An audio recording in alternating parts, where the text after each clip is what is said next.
자, 들어갑시다. 그래서 문법은 우리가 책에서 1강의 의문 체계랑 의문 변동이고요. 요 필기는 뭐 영상 보시는 분들은 요거 파일 따로 올려드릴 테니까 요 프린트해서 쓰시거나 아니면 요거 참고해서 따로 노트 정리하시면 됩니다.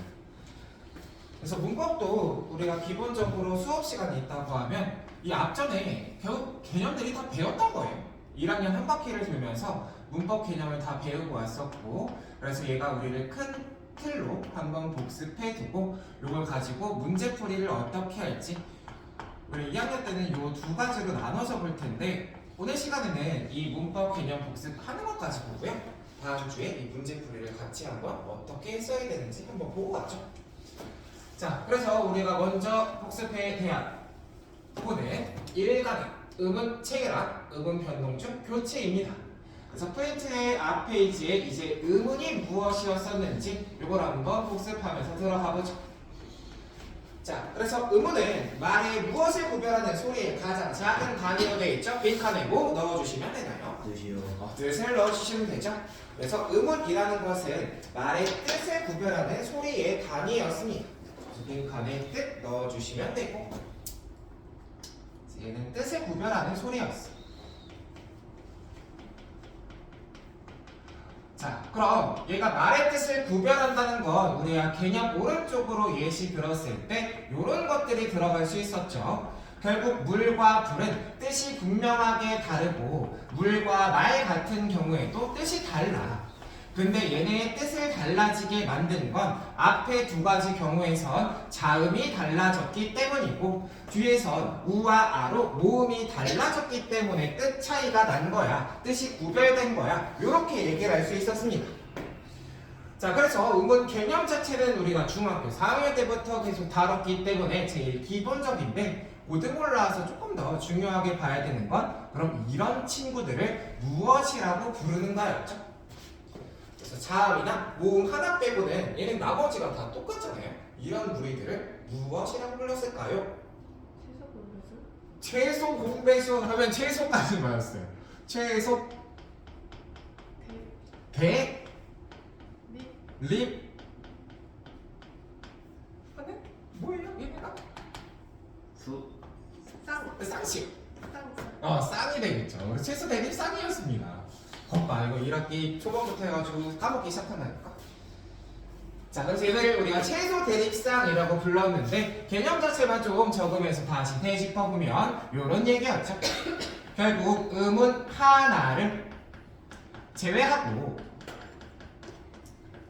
나머지가 전부 동일한 단어의 무리를 우리가 최소 대립쌍이라고 부를 거였습니다. 의문 하나 빼고 나머지 다 똑같으면 최소 대립쌍이구나. 요 개념을 조금 기억해 주시고 하면 되겠죠. 자, 의문 개념이었고요. 자, 아래쪽은 의문의 종류입니다. 비분절 의문 위에 이름 비어 있는데 무슨 의문일까요? 분절 의문과 비분절 의문의 두 가지로 나눠서 보시면 되겠죠. 그래서 분절과 비분절의 두 개로 나뉠 때요, 이 분절이라는 말의 뜻은 나뉘다라는 뜻입니다. 나뉘는 의문이 있고 나뉘지 않는 의문이 있어. 무엇이 나뉘고 나뉘지 않는지를 보니까 소리마디의 경계에 대한 얘기죠. 소리마디의 경계가 나눠지는 거, 나눠지지 않는 거, 각각 이렇게 나뉘는 거예요.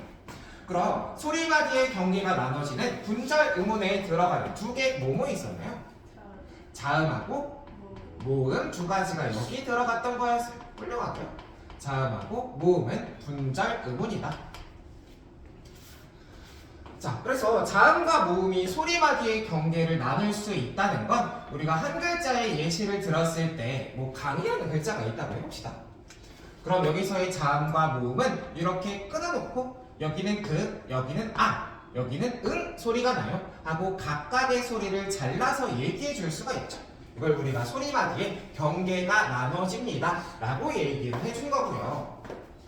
자, 그럼 소리마디의 경계를 나눌 수 없는 비분절 의문에는 무엇이 들어갔어요? 소리의 길이. 소리의 길이 들어갔고, 높낮이는 우리가 두 글자로 뭐라고도 불렀을까? 이응이응이었어. 소리의 높낮이. 뭐라고요? 이렇게 하는 말에 양이라고 하죠. 그래서 우리가 소리의 길이와 억양 같은 경우에는 소리와 뒤의 경계를 나눌 수 없는 비분절 의문이다 라고 했을 때 뭐 이런 경우 넣을 수 있었네. 눈을 길게 발음했을 때와 눈을 짧게 발음했을 때의 뜻은 분명히 다른데, 즉 앞에 긴 발음은 스노우, 뒤에는 아이라고 뜻을 확인할 수 있는데, 이 둘의 뜻이 달라진 건 이 앞에 있는 눈을 길게 발음했기 때문이다. 이거 길게 발음한다는 표시죠. 근데 이것을 가지고 얘는 바로 무슨 소리입니다 하고 얘기할 수가 없기 때문에 소리와 뒤의 경계가 나누지 않는 거죠. 이게 비분절 의문이었어요.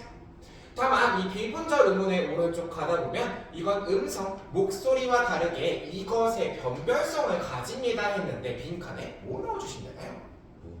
의미의 변별성이죠. 훌륭하고요. 빈칸의 의미.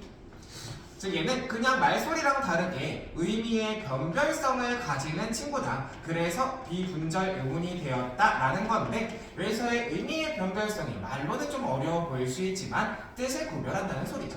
뜻을 구별할 수 있다. 그래서 의문이 되었다. 요 얘기였습니다. 그래서 의문 개념 벌써 앞에다 끝이고요. 자, 그럼 밑에가 이제 자음하고 모음 보면 될 텐데, 먼저 자음은 목, 입, 혀 같은 무슨 기관이에요, 거기?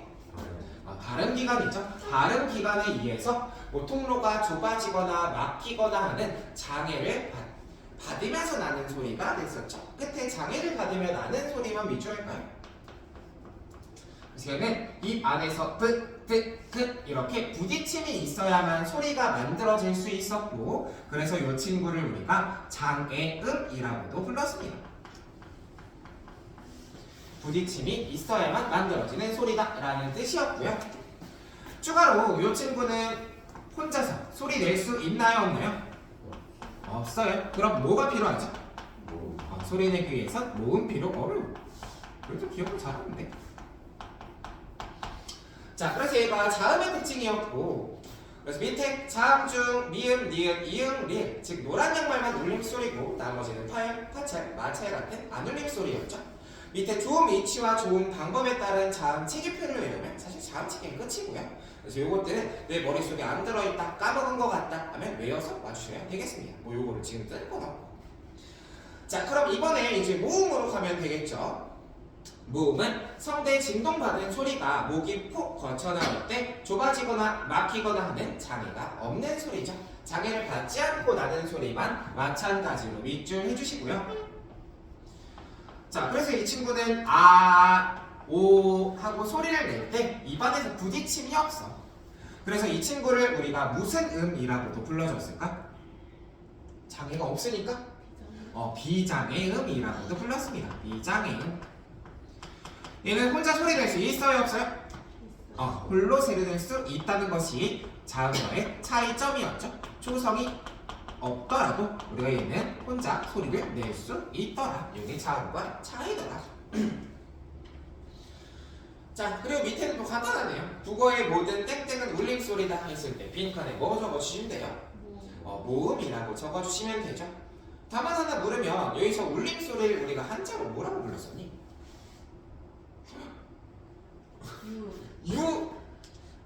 가운데 한 글자가 더 들어가요.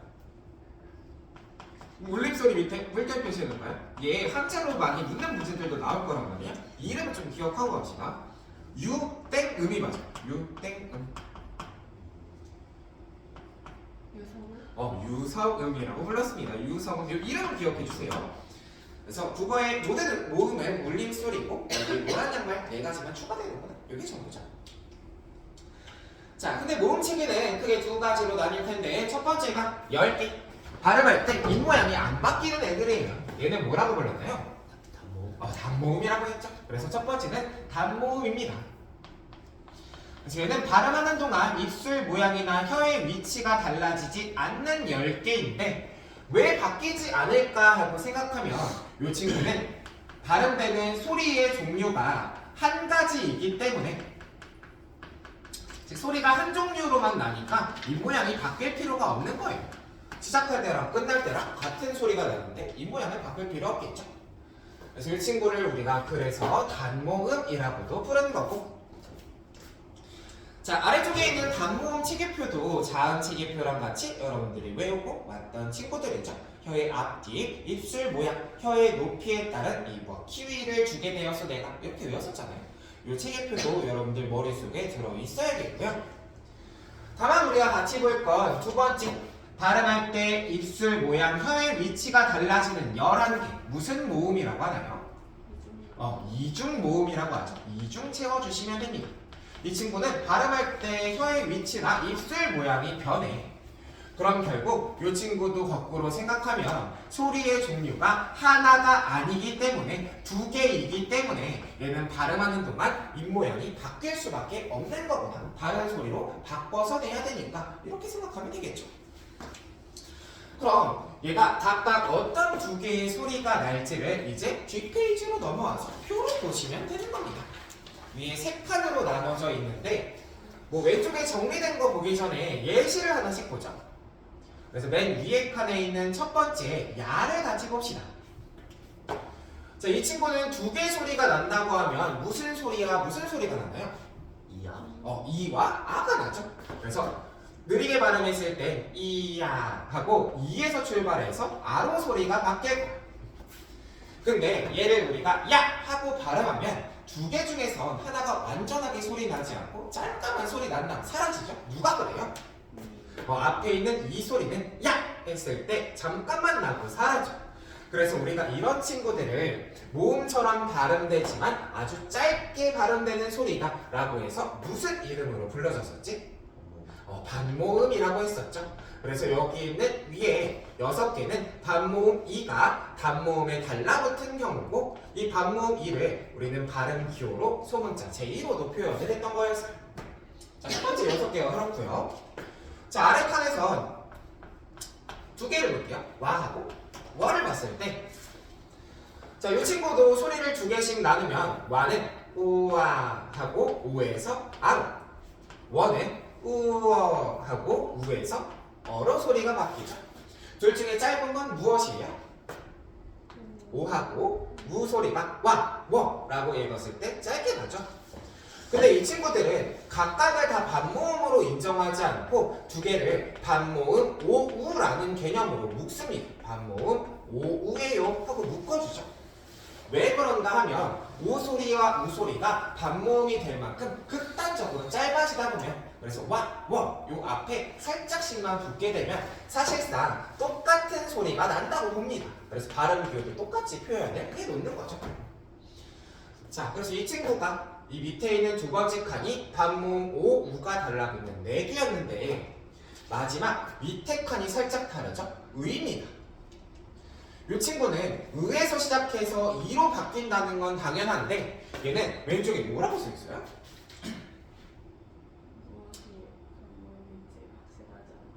왜 이렇게 목소리가 세지? 그래서 반모음 의인지 반모음 이인지가 확실하지 않은 애.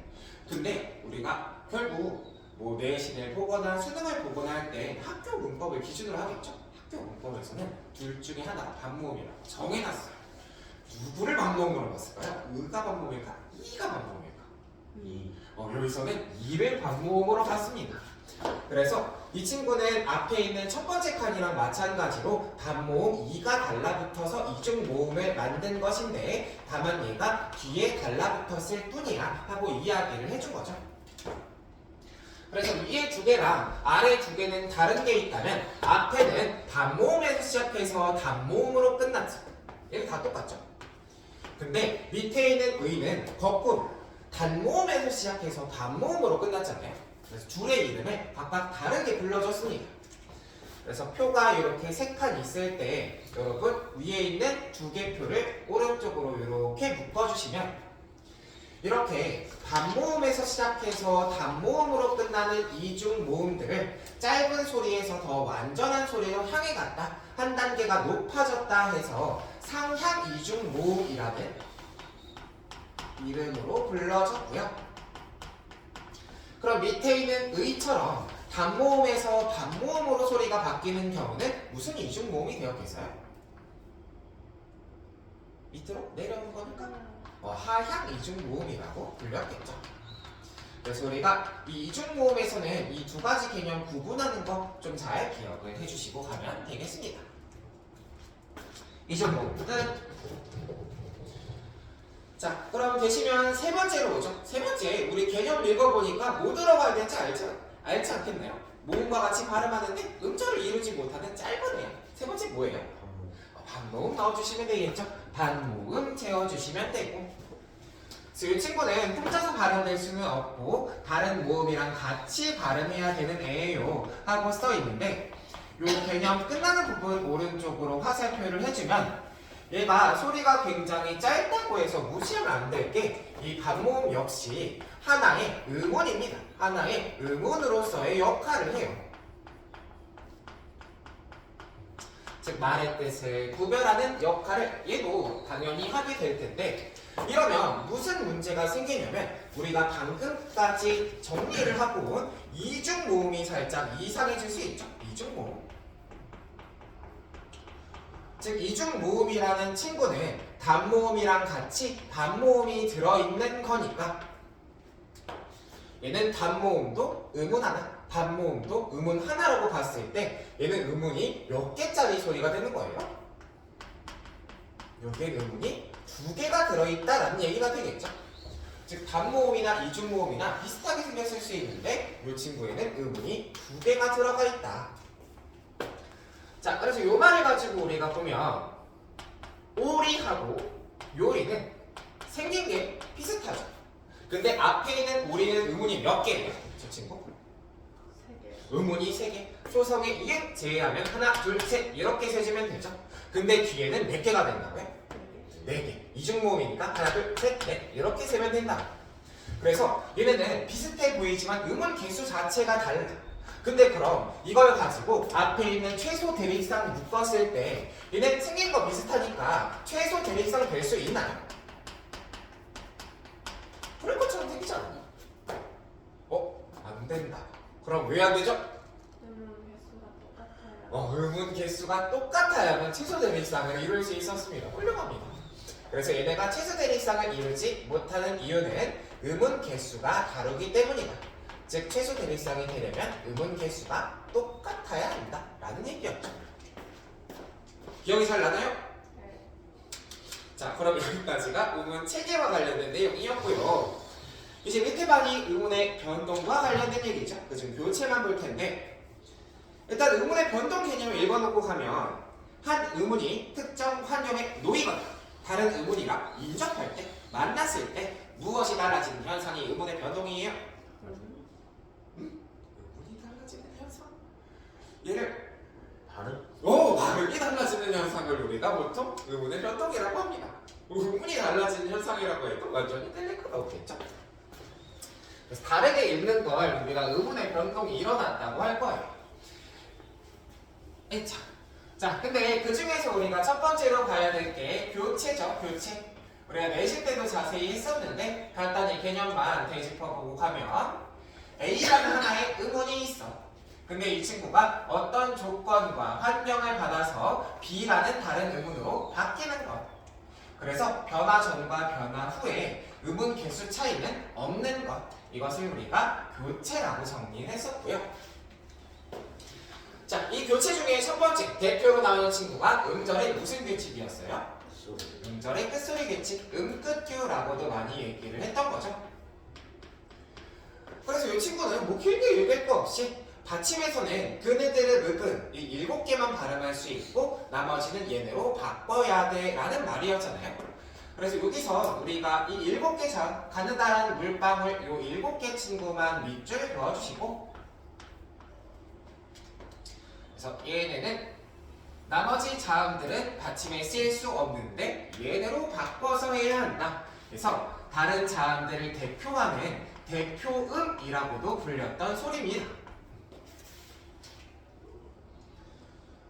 자, 근데 우리가 얘네들을 놓고 봤을 때 결국 기역으로 바뀌어서 발음돼야 하는 다른 자음은 뭐라고 봤어요? 쌍기역이랑 키읔이 있었죠? 그래서 이 친구들 외워둘 때 결국 얘네는 이 기역이 된 소리랑 거센 소리잖아요. 소리의 세기에 따라서 외워두자 이렇게 말했었죠.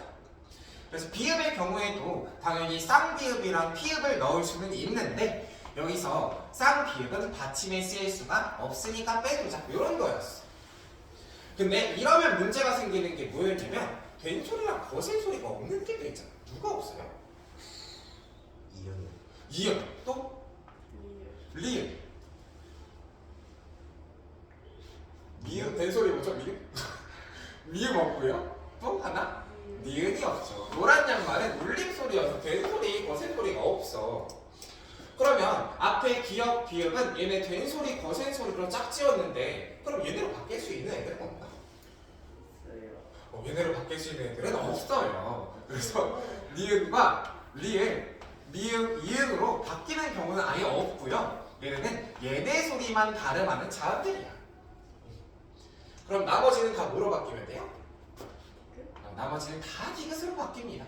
뭐 시옷이 됐건 쌍시옷이 됐건 지읒, 치읒, 히읗 이런 애들은 다 디귿으로 바뀐다. 그래서 음극계는 뭐 기본적으로 다뤘을 때 얘네들로 바뀌는 건데 사실상 바뀌는 대상은 기역, 디귿, 비읍의 3개뿐이었던 거다. 이렇게 기억해두면 되죠. 자, 그래서 음극계 개념은 여기까지였는데 여기서 한 가지 개념만 덧붙이면 이 음절의 끝소리 규칙에서 같이 묶여 나오는 건 연음 현상이 있었습니다. 연음을 밑에 좀 플러스로 달고 갈까요? 연음. 연음이 뭐였나요? 연음은 뭘 연음이라고 했지? 이어서 소리가 나는 거. 그럼 이어서 소리가 나려면 뭐 이런 경우일 거 아니야? 꽃이 있어요 하면 얘를 우리가 이렇게 이어서 발음하는 게 연음이었지. 꽃이. 그럼 이건 뭐였냐면 연음의 환경은 결국 앞에 받침이 있는 말이 나왔을 때 뒤에 초성 있으면 돼요 안 돼요? 안 돼요. 안 되죠. 그래서 모음으로 시작하는 말이 나오고 그렇기 때문에 이 빈자리로 받침 소리가 넘어가게 되는 걸 연음이라고 했잖아요. 근데 음절의 끝소리 규칙은 연음이랑 잘 봐둬야 하는 이유가 이 모음의 모습에 따라서 이 현상이 달라졌기 때문이었습니다. 이거를 바로 알고 계시면 딱 끝낼 수 있을 텐데 무엇에 따라서 음극규가 달라졌을까요? 얘 뭐라고요가 아니고 자 모음이 어떤 애가 오는가에 따라 이 음절의 끝소리 규칙이 달라졌어요. 이 모음의 성질에 따라서 어떤 성질에 따라서 달라졌을까? 자, 괜찮아요. 한번 듣고 가면 돼요. 뭐냐면 자 음극규가 일어나야 하는 받침 치읓을 가진 꽃을 위와 아래에 각각 둬볼게요. 근데 뒤에 연음이 일어나야 하는 모음으로 시작하는 말을 하나씩 둘 거예요. 근데 위에는 위를 두고요. 아래에는 조사, 이를 두는 거예요. 소리를 각각 내보면 위에는 발음이 어떻게 돼? 꼬지. 꼬지. 꼬지에 나비가 앉았어요. 하고 꼬쥐가 되고요. 아래쪽은 당연히 꼬치가 되겠죠. 그럼 연음이 되긴 됐는데 연음된 소리가 다르잖아. 디귿이 넘어갔고 치읓이 넘어갔어. 자, 그럼 이 말은 뭐냐면 위에 꽃 위의 경우에는 이 친구는 연음하기 전에 음절의 끝소리 규칙이 일어나서 이 음끝교가 적용된 음이 넘어간 거고 아래쪽은 치읓이 그대로 넘어간 걸 보니까 음끝교가 일어나지 않았죠. 그럼 이건 여기 있는 위와 이가 다른 친구이기 때문인데 각각 어떻게 달랐어? 이중공 뭐. 얘가 뜻의 기준으로 달랐어. 여기 있는 이는 뜻이 없는 형식 형태소인데 위에 있는 위는 방향으로서의 분명한 뜻이 있잖아. 뜻이 있는 애를 무슨 형태소라고 했었지? 실질 형태소라고 했었어요. 그래서 여기 모음으로 시작하는 말이 실질 형태소일 때는 음절의 끝소리 규칙이 일어난 다음 연음이 되는 거였고 모음으로 시작하는 말이 형식일 때는 음절의 끝소리 규칙이 일어나지 않고 연음이 되는 거였습니다. 요게 받침 관련된 규칙인 자음군 단순화에도 같이 연결이 잘 돼서 나오죠. 그래서 반드시 잘 기억을 해두셔야 되겠고요. 자, 2번, 3번, 4번에 비음화, 유음화, 구개음화 하기 전에 여러분 책 있잖아요. 책 9페이지에 잠깐 가볼게요. 9페이지. 제가 프린트 뽑아드린 거에 나와있어요. 책 없으신 분들은. 거기서 뭘 하나 보고 오려고 하냐면 이것도 프린트에 다다다다 적기도 파랗으니까 여기 나오는 오른쪽 아래에 동화를 같이 보고 가려고 합니다. 동화. 그래서 비음아, 유음아, 부계음아 하기 전에 왜 이 친구를 굳이 보고 가냐면 얘네가 여기 들어가서 그래. 비음아랑 유음아, 부계음아가 동화입니다. 그래서 여기에 포함이 되기 때문에 이 친구를 먼저 개념 정리해놓고 들어가는 게 좋고요. 자, 그래서 우리가 동화는 밑에 개념을 보니까 뭐 음운끼리 서로 만났을 때 닮아가는 것이다 이렇게 정의가 되어 있죠. 여기서 닮아가는 것에 밑줄 한번 그어주시고, 근데 이 닮아간다는 말은 그 결과를 같이 좀 포함하고 있다 생각할 수 있을 텐데, 결국 두 개가 만나서 닮아갔을 때 둘이 완전히 같아질 수도 있고요. 근데 완전히 똑같아지진 않고 비슷한 정도에서 끝날 수도 있죠. 결국 동화의 결과물은 완전히 같거나 아니면 비슷한 정도이거나 이 두 개 중에 하나일 거예요. 그래서 밑에 있는 세 개는 이 동화가 어떻게 일어나나요? 이것에 따라 세 가지로 나눈 거거든요. 각각의 개념 끝나는 부분에 예시만 들면서 하나씩 보겠습니다. 첫 번째 순행동화부터 볼게요. 개념 끝나는 데다가 예시로는 이 친구를 한번 써볼게요. 이런 겁니다. 달님. 이 친구 발음 어떻게 읽어야 돼요? 달님이 되겠죠? 그냥 읽으면 되잖아. 달님. 자, 그럼 앞에 게 바뀌었나요? 뒤에 게 바뀌었나요? 이 두 개가 만났을 때 뒤에 있는 니은이 리을로 바뀌었죠? 그래서 우리가 앞에와 뒤에가 만났을 때 뒤에 게 바뀌고 있으면 순행동화입니다. 왜 그러냐면 앞에 자음의 영향으로 뒤에 자음이 바뀌었으니까 이것들을 순행이라고 하네. 화살표 방향 보시면 알 수 있겠고, 참 이것도 왜 무엇 때문에 일어난 건지 알겠니? 무슨 현상이죠? 유마였죠. 그래도 어느 정도 머릿속에 들어있는 것 같고, 아래쪽 역해는 반대예요. 반대. 거꾸로 역자가 붙어서 이 친구도 유마의 예시로 하나 갖다 놓으면 나라 이름 칠라 같은 경우에 자, 발음할 때 뭐가 바뀌어요? 앞이 바뀌어요? 뒤가 바뀌어요? 피 바뀌겠죠? 칠라로 발음이 되겠다. 그래서 이번엔 앞에 받침이 바뀌어 있는 건 뒤의 영향으로 앞이 달라진 거니까 화살표 거꾸로 갔죠. 이렇게. 근데 마지막 상고 같은 경우는 두 개가 합쳐진 거다 정도로 생각하면 될 텐데 뭔 소리냐? 우리가 상호 동화에 들어가는 것 새 이름인 백로를 볼게요. 얘 편하게 읽으면 발음 어떻게 되니?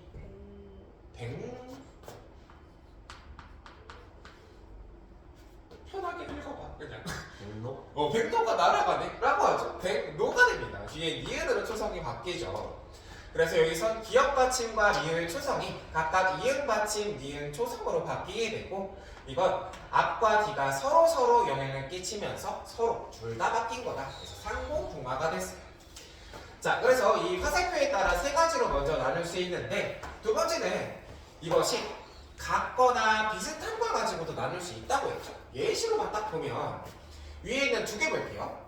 달님과 신라는 이 동화의 결과가 완전히 같아졌니 비슷하니? 같아져. 보면 리을 하고 리을 완전히 똑같아졌죠. 그래서 이 동화의 결과가 두 개가 완전히 똑같아지게 된 걸 얘네는 완벽하게 똑같아졌어요. 그래서 이걸 동화라고 합니다. 뭔 동화였을까?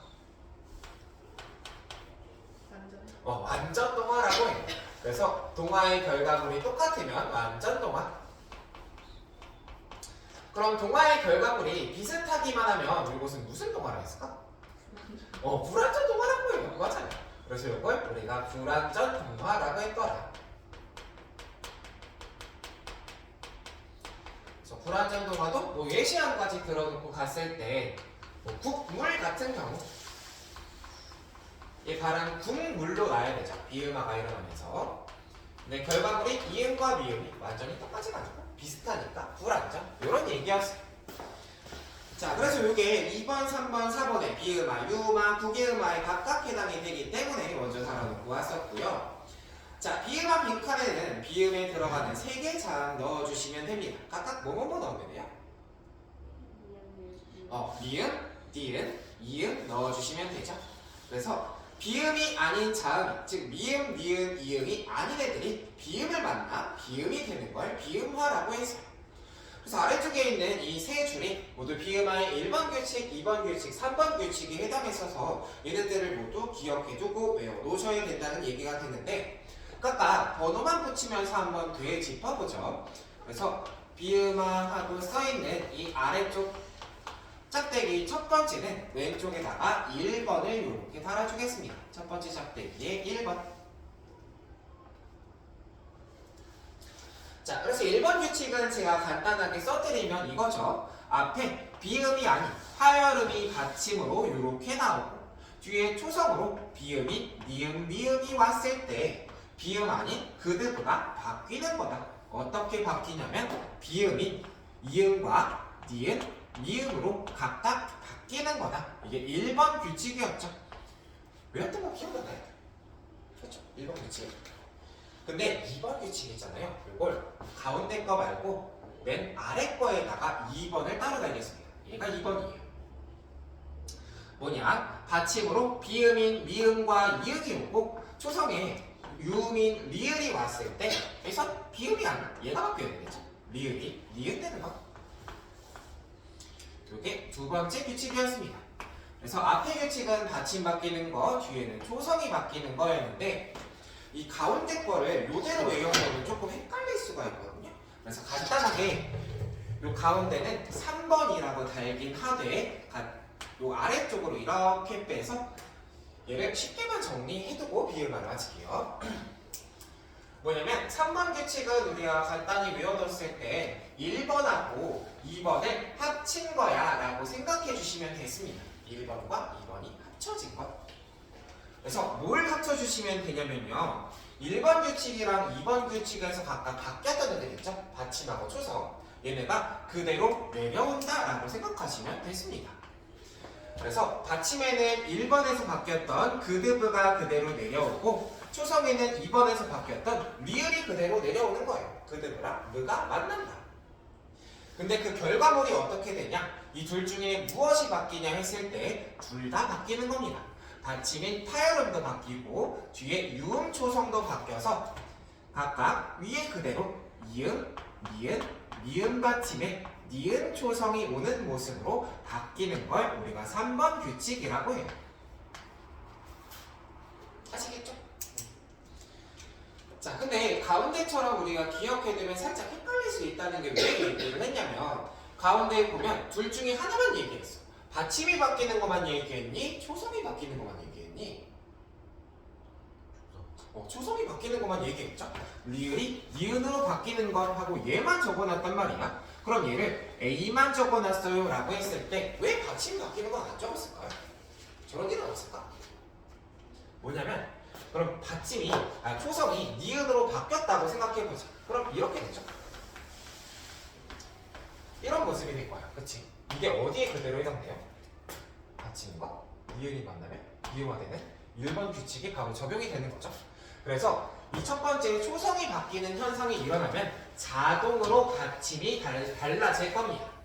즉 얘는 비의 현상이 그대로 따라온다라고 했을 때 그것은 1번 규칙 때문에 자동으로 일어나는 거다라고 생각해 주시면 되겠고, 자, 그랬을 때 여기 있는 비음화는 결국 한 번만 일어나는 게 아니죠. 이 3번 규칙에서 비음화는 2번씩 일어날 거야 라고 생각해 두시고, 또 얘는 앞과 뒤가 모두 달라졌으니까 무슨 동화라고 봐야겠어요? 상호 동화라고 보시면 되겠죠. 그래서 3번 규칙에서의 비음화는 상호 동화라는 것까지. 비음화 끝. 자, 그리고 세 번째는 유음화입니다. 유음화. 개념이 제일 간단한 친구죠. 여기서는 니은이 유음, 리을의 앞이나 뒤에서 뭐로 바뀌어 발음되는 현상이에요? 리을로 바뀌어서 발음되는 현상이죠. 리을은 넣어주시고요. 그래서 예시 뭐 따로 적을 것 없이 뭐 필요하신 분은 앞에 있는 신라, 우리 달리 보고 왔던 거 추가해두면 되겠지. 그런데 우리가 유음화에서 더 중요했던 게 있었어요. 이렇게 플러스로 하나만 할게요. 유음화 아래쪽에. 유음화는 이것의 예외가 더 중요했습니다. 예외가. 뭔 예외냐면 원래 니은하고 리을이 혹은 리을하고 니은이 만나면 둘 다 리을이 돼야지 옳죠. 유음화의 환경이니까. 근데 거꾸로 여기서 어떻게 되는 거였냐? 둘 다 니은 니은으로 바뀌는 현상이 있었어요. 얘 무슨 이름으로 불렀는지도 기억나요? 이은이은 정답. 니은 니은 청각 비슷했어요. 요거를 우리가 리을의 비음화 현상이라고 했었습니다. 기억 안 나? 들어봤던 것 같지? 우는데? 자, 리을의 비음화라고 하고요. 뭔 예였냐면 이런 거였어요. 거의 다 왔어요. 좀 힘내봅시다. 뭐냐면 앞에 생산이라는 말이 오고 뒤에 양이 붙었어. 다혜씨가 한번 읽어볼까요? 생산량. 생산량이 되죠? 얘가 둘 다 리을로 바뀌는 유음화가 일어나는 게 아니라 생산량이라고 둘 다 니은 니은이 되는 모습을 보였단 말이죠. 그래서 얘는 예외야. 유음화의 환경인데 거꾸로 비음화가 일어났어. 그럼 왜 이런 일이 있었을까 하면 요것의 조건을 좀 기억만 해두고 가시면 되죠. 결국 리을의 비음화가 일어나는 조건은 이 생산량이 결국 생산한 양이잖아요. 그래서 한자어끼리 만나고 있을 때 이 한자어가 앞에는 두 글자짜리, 뒤에는 한 글자짜리가 서로 만나고 있으면 여기에서 유음화가 아니라 거꾸로 비음화가 일어난다는 거죠. 그쵸? 자, 그래서 얘가 유음화의 예외, 요 리을의 비음화를 조금 더 자세하게 봐주셨으면 좋겠고. 자, 그리고 그 밑에입니다. 구개음화죠. 구개음화는 구개음이 아닌 자음, 디귿, 티읕이 모음 이, 반모음 이로 시작되는 여기 하나 동그라미일까요? 형식, 형태서 뜻이 없는 애를 만나야 돼요. 그랬을 때 받침 소리가 뭐로 바뀌는 거였어? 지체. 즉체로 바뀌는 거였죠. 그래서 이 친구는 뭐 자세하게 얘기할 건 없을 것 같고요. 근데 다만 우리 좀 체크하고 갈 건 구개음화에서 왼쪽에 화살표 하나만 뽑아주시고 구개음화 이렇게 되어 있을 때 왼쪽으로 화살표 하나만 뽑으면 얘를 우리가 동화 중에 하나야 라고 보고 왔잖아. 근데 얘는 2번, 3번이랑 다른 게 얘만 자음 동화가 아니라는 거 기억해 주셔야 돼요. 즉 얘는 자음끼리 만나서 비슷해지는 상황이 아니야. 자음이랑 뭐가 만나서 비슷해지고 있어? 모음이. 그래서 얘는 자음과 모음이 만났기 때문에 자음 동화라고 할 수는 없고 얘를 무엇이라고 부르냐? 조음, 위치, 동화가 일어난 것이다 정도로만 정리를 해줍니다. 즉 자음과 모음이 서로 비슷한 위치에서 소리 나려고 하는 것 이렇게만 얘기를 해주는 거죠. 자, 그리고 밑에 있는 5번은 된소리대기입니다. 된소리대기. 자, 아들림 예사소리인 그대 그스지가 특정 음운 환경에서 된소리 끄뜨끄스지로 발음되는 현상이고요. 이 친구는 뭐 4개 규칙이 당장 어려울 게 있다기보단 외워놔야죠. 그래서 좀 까먹으신 분들은 쭉 한번 읽어보고 외우고 오셔야 되겠고요. 간단하게 그래도 읽고 하면 자, 첫 번째는 그대브 받침 뒤에 그대브 스지가 왔을 때 된소리로 바뀌어서 발음이 되는 거예요. 된소리 되기는 앞이 바뀌는 거예요? 뒤가 바뀌는 거예요? 무조건 뒤 거가 바뀌는 거예요. 그래서 이 표에서 첫 번째 칸에 나오는 그대브 스지, 두 번째 칸에 그드 스지, 세 번째에 드 스지, 네 번째에 그대브 스지 얘네 물결 표시해주세요. 뒤에 게 무조건 바뀔 거예요. 앞에 게 바뀌는 경우는 없어. 그래서 얘네들이 바뀔 건데 앞에 무엇이 와야 되는지 그 환경만 외우면 됐던 거잖아요. 그렇게 어려울 것도 없었어. 첫 번째는 그대브 파열음 받침이 있기만 하면 됐고, 두 번째는 얘가 어감 받침이어야 했고, 세 번째는 한자어 받침이어야 했는데 마지막 칸은 뭐 나오면 돼요? 무슨 영어이? 리을인데 무슨 영어일까요? 자, 보시면 이런 경우죠. 우리 갈 곳이 있어 하면 얘가 갈 곳으로 된소리가 되죠. 된소리 되게 일어나죠. 그럼 여기서 이 갈에는 용언의 어간 가 뒤에다가 을을 이렇게 붙여 놓은 거지. 그럼 이렇게 붙으니까 얘가 무슨 역할을 하고 있어요? 꾸며주는 역할? 그럼 그렇지. 관형사 영어이 내가 되겠죠. 관형사 영어이.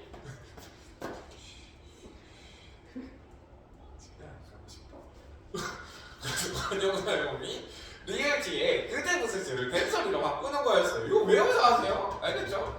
그래서 이 친구는 4개 규칙을 반드시 외우셔야겠고 마지막 하나입니다. 딱 한 친구가 남은 게 얘를 우리가 학교 내신 할 때는 자세하게 안 다뤘을 거거든요. 잘 안 다루긴 해. 일단 이 친구가 이름이 이모음 땡땡 동화라고 나와 있지. 개념을 밑에 있는 걸 제가 같이 정리해 드릴 테니까 한번 같이 보면 이거야. 앞에 모음이 아, 어, 오, 우가 나오고 뒤에 모음이 이가 나온대. 근데 아, 어, 오, 우는 혀가 뒤에 있을 때 발음되는 후설이고 이는 전설이란 말이야. 근데 이 전설 모음인 이가 야 너네는 전설 모음해라 하고 영향을 미쳐서 얘네가 다 전설로 바뀌는 거야. 왜, 위로. 근데 여기 들어갈 일은 우리가 아까 동화 정리하고 왔으니까 이제 보일 수 있어야 되죠. 뒤가 앞에를 바꿨어. 그럼 무슨 동화야? 역행 적어주시면 되는 거예요. 그래서 동화를 그래서 짚고 온 거군요. 근데 진짜 별게 없거든요. 뭐냐면 이런 거예요. 자, 앞에 후절 모음인 아가 들어가는 아, 뒤에 이가 나오는 기를 듣기야. 그럼 이 얘기지. 전설 모음인 이가 야, 너 애로 바뀌어라 하면 얘가 뭐로 바뀐다는 거예요, 결국? 애기가 된다는 거예요. 그럼 마찬가지 막 표시할 것도 없어. 얘는 뭐로 바뀐다는 거예요? 얘 호랭이로 바뀐다는 거예요. 왜 아가는지 좀 생각이 들지 않겠나요? 애기랑 호랭이가 표준어예요. 표준어가 아니죠? 그래서 이번 역행 동안은 우리가 뭐 내신이나 수능에서 잘 다루지 않는 게 대부분 표준어가 아니어서 그래요. 그래서 아예 안 다루는 경우도 많고 좀 어렵게 하고 싶을 때 다루는데 뭐가 중요하냐면 그럼 100%가 표준어가 아닌 거야? 대부분 표준어가 아닌 거잖아. 그래서 표준어인 것들 몇 개만 기억을 해주고 가면 되는 애예요. 얘는.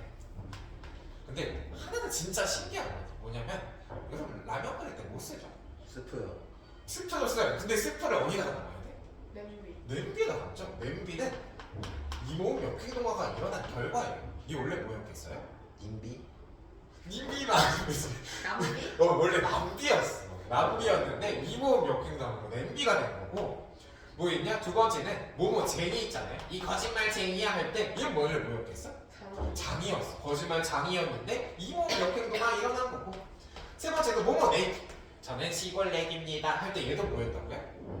낙이었다. 근데 얘네가 표준어로 인정받는 몇 개 안 되는 친구라.